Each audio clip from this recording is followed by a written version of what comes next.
नमस्कार, मैं मनीष स्वागत करता हूं आपको अपने इस यूट्यूब चैनल पे। दोस्तों, बिहार का एक और बहुत बड़ा खुशखबरी जो है वो बिहार पुलिस अवर सेवा आयोग की तरफ से निकल के सामने आ रही है। तकरीबन यहां पे आप देख सकते हैं कि 12,000 इसलिए मैं बोल दिया क्योंकि बीएसएससी में मतलब कि 12,000 के अराउंड वैकेंसी थे। चलिए, तो 1275 काफ़ी अच्छा खासा वैकेंसी है। चूँकि ये आपके पुलिस सब इंस्पेक्टर यानी कि पुलिस अवर निरीक्षक के पद हैं, तो इतना वैकेंसी भी सफिशिएंट होता है क्योंकि ये हाई क्लास जॉब है, लेवल 6 के जॉब हैं।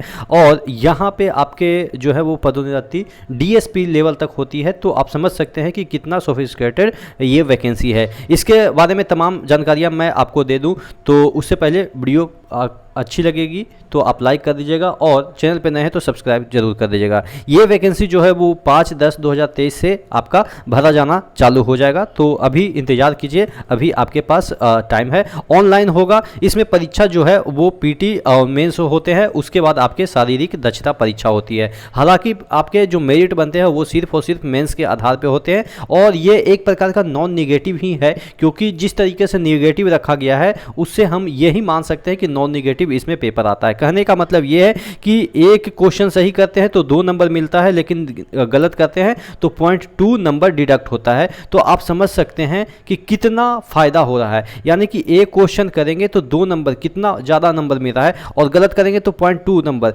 पहले क्या होता था ना, 1/3 कटता था, 0.33 नंबर, यानी कि 2 नंबर अगर मिल रहा है तो 0.66 नंबर कटते थे। यहाँ पे आपको 0.2 नंबर कट रहे हैं। तो एक प्रकार से आप मान के चलो कि नॉन निगेटिव ही है। यानी कि 100 क्वेश्चन में 100 क्वेश्चन तुक्का भी मारना है तो मार के आइए, आपको अच्छा ही रिजल्ट देगा, पॉजिटिव ही में ही वो आपको रखेगा। ठीक है, तो कहने का मतलब यही था कि आप इसको 100% अटेम्प्ट कीजिएगा, यानी कि 100 क्वेश्चन के 100 क्वेश्चन अटेम्प्ट कीजिएगा। चलिए, इसमें एलिजिबिलिटी क्राइटेरिया की हम बात कर लेते हैं। तो स्नातक होना चाहिए 1/8/2023 तक।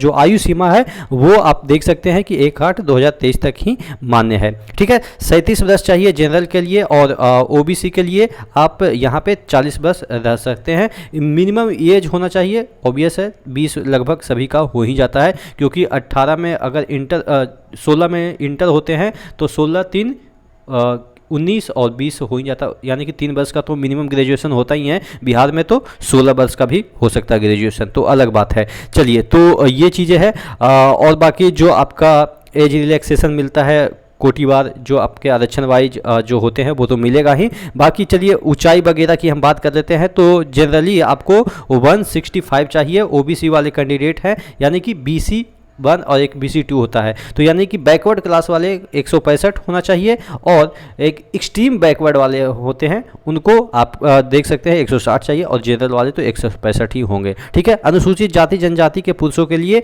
160 रखा गया है, और सभी वर्ग के महिलाओं के लिए जो आयु है वो न्यूनतम 155 सेंटीमीटर रखा गया है। सीना की बात कर लेते हैं तो बिना फुलाए 81 होना चाहिए, फुलाकर 86 होना चाहिए, यानी कि 5 सेंटीमीटर का एक्सपेंशन होना चाहिए। अनुसूचित जाति के लिए 79 और फुलाकर 84 रखा गया है। वजन की बात कर लेते हैं तो न्यूनतम आपके जो सभी वर्ग के महिलाओं के लिए यहाँ पे देखिएगा, सभी वर्ग के महिलाओं के उम्मीदवारों के लिए न्यूनतम वजन जो है वो 48 किलोग्राम होना ही चाहिए। चलिए, नियुक्ति की प्रक्रिया लिखित और आपके जो शारीरिक जो दक्षता है उसके आधार पर होगा। देखिएगा, यहाँ पे आपको जो है वो 20 गुना जो अभ्यर्थी है वो पीटी से सिलेक्ट होंगे मेंस के लिए, और 6 गुना फिजिकल के लिए सेलेक्ट होंगे। जो आपका पीटी होगा या प्रथम चरण जिसे हम कह सकते हैं 200 अंक का होगा, और 100 जो है वो देखिएगा 200 अंक पत्र होंगे, जिसमें प्रश्नों की कुल संख्या 100 होगी। समय अवधि 2 घंटे की होगी, और इसमें जो क्वेश्चन होगा वो सामान्य ज्ञान और करंट अफेयर्स के मुद्दे होंगे। ठीक है, तो यही बस पीटी का सिलेबस है।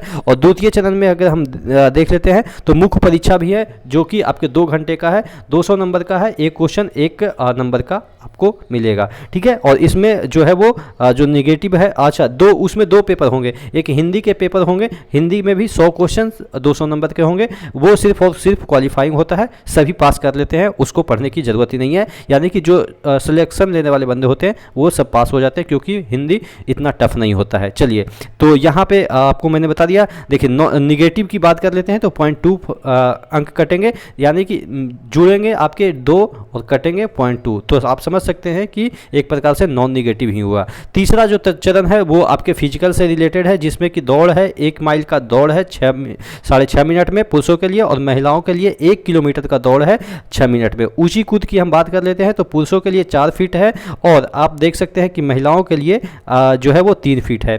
लंबी कूद की हम बात कर लेते हैं तो पुरुषों के लिए 12 फीट है और महिलाओं के लिए 9 फीट है। और यहाँ पे गोला फेंक की हम बात कर लेते हैं तो 16 पाउंड का जो गोला फेंक है वो 16 मीटर फेंकना है पुरुषों के लिए, और अब जो महिलाओं हैं जो 12 पाउंड का गोला है वो 10 फीट फेंकना है। ठीक है, इससे पीछे फेंकेंगे तो डिस्क्वालीफाई हो जाएंगे, यानी कि आप कितना भी नंबर लाए हैं कोई फर्क ही नहीं पड़ता है। मेधा सूची मैंने बता ही दिया कि आपके जो रिटन जो एग्जाम रिटन करें MCQ टाइप ही जो CBT बेस्ड होंगे वो उसी के आधार पे CBT 2 के आधार पे ही होंगे, हिंदी के जो है वो अंक नहीं जुड़ेंगे। चलिए, और यहाँ पे जो आरक्षण वगैरह वगैरह है ये अलग बात है। चलिए, ये सब चीज़ें आपको जानने लायक नहीं है।